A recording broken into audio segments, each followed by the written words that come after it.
We are back on the show. Thank you for staying with us. Quite a bit of your feedback. I just want to read a few of them. Raymond Gana Saliku says, how can Ekuru Aukot be the leader of opposition when he doesn't even have an MCA? At Muka_Cal, while he has a right to his opinion, Ekuru Aukot needs a reality check. He has no constituency period, so I won't read the rest of that. At Govan WYC, by force is missing anyway. You appear desperate. Show, don't just talk. Actions speak louder, my friend. I love Kenya says Ekuru is being over ambitious. Talk about building castles in the air. I was asking you this during the break. You know, a lot of people referencing all of these issues that I have just asked you. Forget about what happens within the National Assembly, because that's where we have the minority and the majority who then participate in the lawmaking process. Do you not think you would need the mandate of the people and their support to be able to carry out the functions that you hope to be able to do over the next 5 years, when a number of them are saying, no, you are not the official leader of the opposition, no, you do not speak in any capacity, seeing as you do not have numbers in Parliament, and that sort of thing? Do you think that perhaps it is the public that would then carry you and be able to give you the mandate to at least do that? But from the tweets tonight, at least, the support doesn't seem to be going your way. Is Twitter representative of the public? No. But I just said at least In of fact, Twitter. let's be very brutally honest today. A majority of the voters are actually not found on Twitter. I know many Kenyans use social media. We're talking about 20+ million Kenyans on Facebook, Twitter, WhatsApp, Instagram, and the rest. But sadly, these are just the elite. The majority of the voters in this country are actually in the villages. And that's what I've discovered. And you think they support you and the role that you want to take up? No, they may not support me because, you see, politics is about longevity. I mean, especially in Kenyans, it's an evolution in a way. So what I will ask those people who are so active on social media is to try to be proactive, try to participate in politics. You know, I used to be a critic of governance in this country for so long, until I joined, you know, I played the real politics, where I actually offered myself for a post. But I also realized that a lot of people are just curious onlookers, they are bystanders, and I don't disagree with them. It's perfectly their right to do that. But I also want them to distinguish between myself, Ekuru Aukot, who has offered to lead this country, and the people they seem to be supporting. In fact, since the repeat election, I've had a lot of backlash on Twitter because people think that, oh, I don't know, I betrayed them, I should have insisted on no election, no reforms, no election, and all that kind of thing. But I also put the country Kenya first, and I respect their views. So, you know, whereas people can have their own independent opinion, I've since also learned that some of the people who really, you know, lash at me on social media probably didn't even vote. Okay. But then you only got about, what, 21,000 votes? Even if I got one vote, Yvonne, I'll still have been satisfied, because every vote counts. So it's not about how many votes you get. Okay. It's about believing in a cause. Okay. Do you not want to even, I mean, and like you say, there's a good number of people who are not on social media, but it does sound tonight like you are discrediting them and saying that they should be actively involved in politics, play a role perhaps like you have. Well, not everyone can do that, Dr. Aukot. How am I discrediting them? You just said so yourself, that a lot of them, don't vote. A lot of them didn't support you. Do you not believe that even the one person on social media who doesn't agree with you is somebody that you might want to get on your side? You know, listen, I respect opinions. I respect divergence of opinion. I'm a Democrat. I do believe that people can hold different views and opinions on any subject. But what I'm also saying is this. A lot of us, and I'm talking from experience, there are a lot of us who are so critical about leadership and governance, but we never want to stick out our neck. I mean, I gave my own example. For a long, long time, I was critical about how this country is being governed, but I never wanted to offer myself as an alternative to tell my story. at least in this 2017 election, I offered myself. I put an agenda out there. Unfortunately, people did not seem to resonate with that agenda. But I'm also telling you that there's quite a number of our contemporaries who I think are used to the certain type of old politics. They don't think we are able to move a notch higher. That I appreciate. But what I'm telling them is this. You know, this is a journey of 1,000 miles. I have begun with the first step seeking election in 2017. I still hope I'll do it in 2022. I mean, if there's anybody else within my party who will be more presentable than me, I'll respect that. But this is a journey I'm not stopping now. I had committed 10 to 15 years of my life to doing politics. Okay. I'd like us to talk about the aftermath of October the 26th, and I think perhaps the aftermath of August the 8th. Yeah. There is quite a bit of division in the country. And There is a lot. Some are calling for dialogue. What are your thoughts on that? Do you agree that we should have dialogue? If so, have you perhaps given some thought to how that would take place, how it would be put together, who would be seated at the table? First of all, we need to, I mean, I agree that there's serious division in Kenya today because of the manner in which we've done our politics in the past and even today. I really wish that, I really hope that Kenyan leadership could think beyond themselves. They could think, put the country Kenya first and the people of Kenya first. I'm not opposed to dialogue. I think I'll prefer dialogue that fixes the problems of this country. For example, if we had dialogue about how do we fix unemployment of youth in this country, I would love to engage in that kind of dialogue. If we had dialogue about how do we fix the economy in this country, I would be more than happy to participate in that dialogue.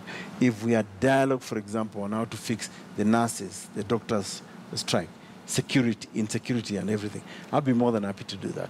But it has to be structured. And I think for me, the government of the day, whoever forms the next government, and it's obvious Uhuru Kenyatta will form the next government, I think they should reach out to disgruntled regions in this country and say, okay, how do we fix the problems that you people have? For me, dialogue in a country is important anytime. After all, Kenya belongs to all of us in equal measure. I mean, I would love to see a dialogue that gives us a nation state, a belonging, a sense of belonging where we are all one. Not the kind of division that we see today where it's clear a certain region or certain counties do not agree with certain counties, certain tribes do not agree with certain tribes. I mean, if you tell me, let's have dialogue on how to build cohesion.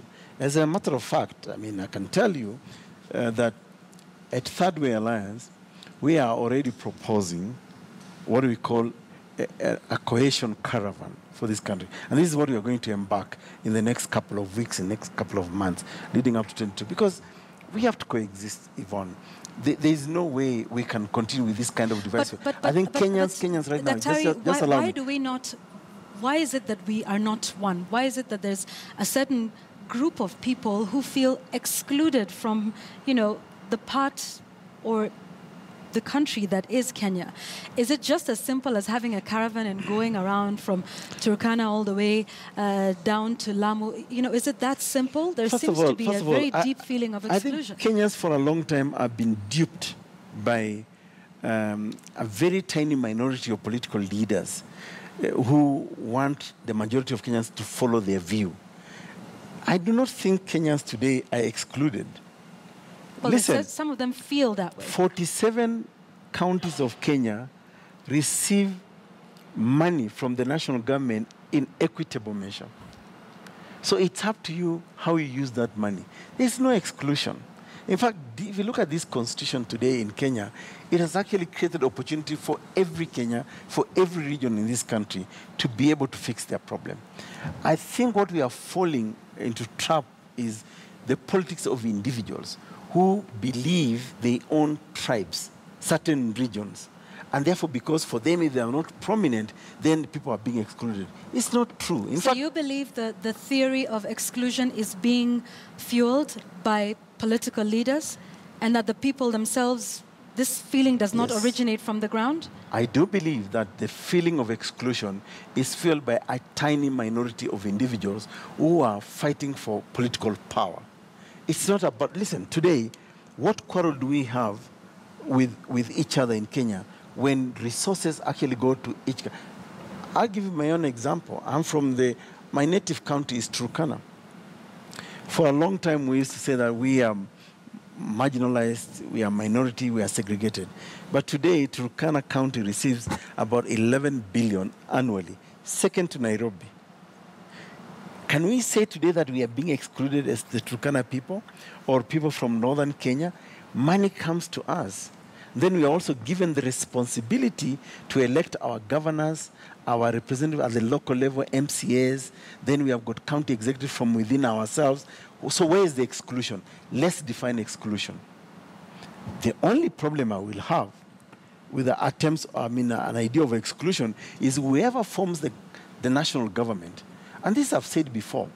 If they don't comply with Article 130 of the Kenya Constitution, which talks about the national executive reflecting the peoples, the regional and the diversity of the peoples of Kenya, then that is the only time I can talk about exclusion.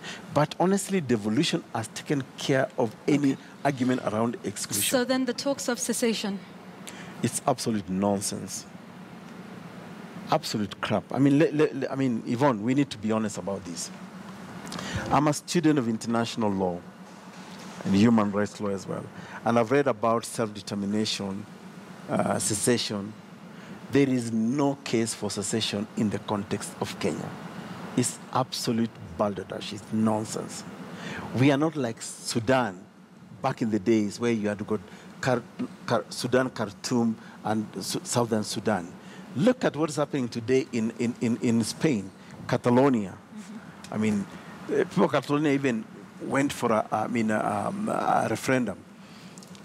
The declaration for secession is actually an act of aggression on a government of the day. What case do we have for secession? I think, for me, it seems to me that the people who have been desperately trying to get into power are the ones who are saying, let's secede, for own selfish reasons. It doesn't make sense.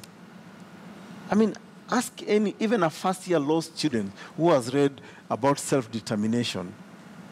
You cannot build a case for self-determination in the context of Kenya.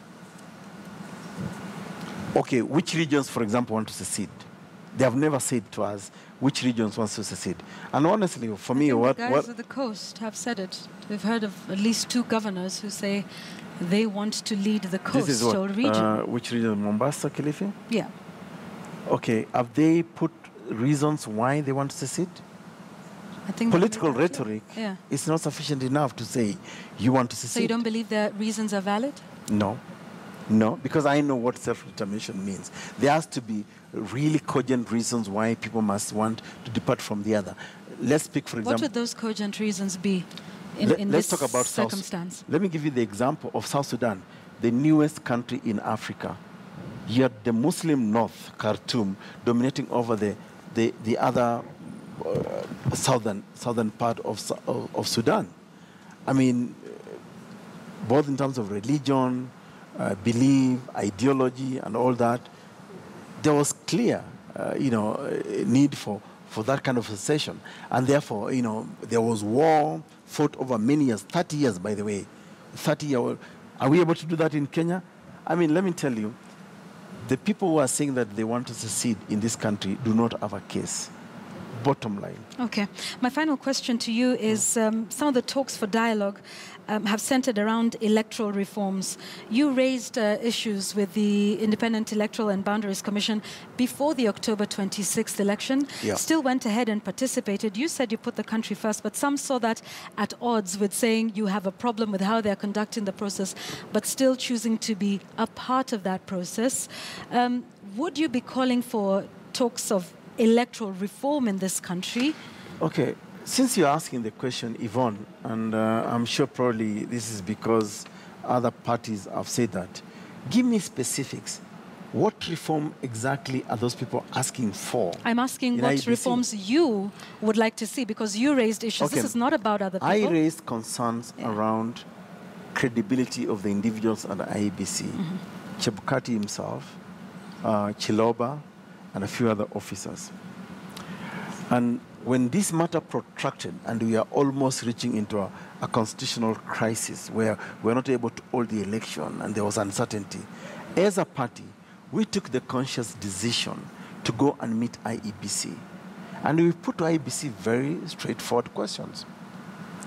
Have you put mitigating factors on the errors, irregularities that you committed on the August 8th? They actually took us through them, including NASA's 11 irreducible minimums. Okay? We are fairly satisfied, and I can say that for a fact. We are fairly satisfied because, again, we are convinced. I do not think you expect any perfection in humanity. And we looked at the state where the country was, and we said, okay, you know what? This cannot be about me, Ekuru Aukot, as a candidate. I love this country, and I want to see this country move forward. We looked at questions around economy. We looked at the issues around insecurity. We looked at around the question of uncertainty, unemployment, nurses strike, and all those things. And we said, on a balance of probability, are the interests of Ekuru Aukot better than the interest of the country? So you were satisfied with the answers that you were given by the IEBC during that meeting? On a balance of probability, I was satisfied. Okay. And in fact, to be fair to IEBC, even when they were announcing the results just the other day, they actually cited the irregularities even during this repeat election. So therefore, will you be asking for electoral reforms going forward? Well, my party has never really had any specifics on electoral reform. The only reform we'll be asking is accountability of individuals within IEBC. And as a lawyer, and as a person who believes in the rule of law, if you are today accusing Yvonne Okwara of having committed certain offenses, display the charge sheet, the particulars of those offenses against Yvonne Okwara, and that way I'm able to say, okay, on the basis of this, we want these things changed. So we will keep an eye on IEBC, and we have said it as a party, that we are going to check on IEBC, and we are going to ask for transparency, we're going to ask for accountability. I mean, we are waiting for them to publish their audit report, and we'll be on them. And we've said as a party, we participate in this process, fair enough, because the interests of Kenyans outweighed our interests as individuals as a party. So let me understand this as we close. You say the interests of the country versus the interests of yourself. Yes. But what about the interests of the country and the interests of a free and fair process? Did that balance out for you? You know, who alleges must prove. If you're saying today that the 26th October election was not free and fair, put evidence on the table. Listen. Are you confident the of unfortunate the thing process? let's not speculate, Yvonne. The unfortunate thing about maybe the disadvantage that we have as a party, as a Ekuru Aukot, we are not rich enough. We don't have a lot of money. We didn't have agents in every part of this country, so we are not able to prove certain things. But whoever alleges that this election was not free and fair, let's see evidence on the table. All for right. me, I went to vote in Turkana Kapedo girls. Yeah. And the truth of the matter is, the Kim's kid could not even could not identify me. But they had an alternative way of verifying me as a voter. They actually scanned my ID and brought out all my details. I signed a form called validation form. Yeah. And what I blame IEBC is that they are not able to explain themselves, to pronounce themselves publicly. Okay. But you were satisfied with the October 26th process? As a participant, a stakeholder, I went a candidate, to vote. I did not see any problems in voting. Okay. Chairman of my party, Miruru Waweru, is a CPA. He sat at Bomas. He tried to audit that report. We are fairly satisfied that the election was conducted in a fair way. All right. I think that's a good place to leave it. Thank you very much. Thank you very Dr. Ekuru Aukot is the leader of Third Way Alliance Kenya, calling himself the official opposition leader and saying he will carry out that mandate. I know that gets a lot. Don't seem to believe in this. No, I don't have to believe it. That is your claim. Thank you very much for joining us on Checkpoint tonight. Let's take a quick break. We will be right back. We have lots more. We've got my take, and I'll also be taking a look at your feedback on the show tonight, so don't go too far.